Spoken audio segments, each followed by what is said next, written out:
Hello అమ్మ, మీ పేరు? Hi sir, నా పేరు దేవహాసిని. మీరు ఇప్పుడు అబ్రాడ్ వెళ్ళి ఎంబీబీఎస్ చదువుకోవాలని అనుకుంటున్నారు. అవును సార్. ఏ యూనివర్సిటీ? అకాకి సర్టలై, ఓకే, ఎక్కడది? జార్జియాలో సార్. అంటే బయట చాలా కంట్రీస్లో చాలా మంచి మంచి యూనివర్సిటీస్ కూడా ఉన్నాయి. Yes sir. ఎంబీబీఎస్ అక్కడే జార్జియాలోనే ఎందుకు చదవాలనుకుంటున్నారు మీరు? అదొక welcoming country sir, with zero crime rate అనేది. And it is affordable.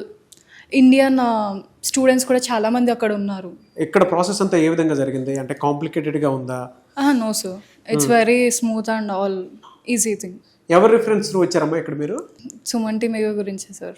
Oh, Suman TV చూసే వచ్చారు. sir. అక్కడ అవకాశాలు ఏ విధంగా ఉంటాయి ఏంటనే దాని మీద కూడా అవగాహన కల్పించారా మీకు? యా సార్, చెప్పారు దాని గురించి కూడా. సేఫ్టీ సెక్యూరిటీ ఎలా ఉంటుంది అన్నారు?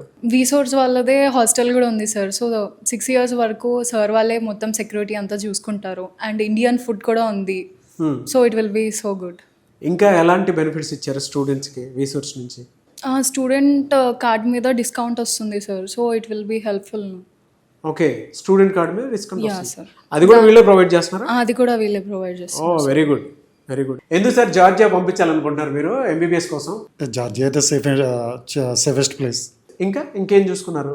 ఫీజుకు కంఫర్టబుల్గా ఉంది. ఎంత ఫీజు? ఎంత కంఫర్టబుల్ ఫీజు అంటే? మనకి ఇక్కడ వీళ్ళు ఎక్స్ప్లెయిన్ విషయంగా 30 lakhs వరకు వెళ్తుంది. టోటల్గా ఏ టెన్షన్ లేకుండా ప్రతి ఒక్క చిన్న విషయం కూడా గైడెన్స్ ఇవ్వడం అనేది జరిగింది. దానివల్ల నాకు చాలా ఈజీ అయిపోయింది.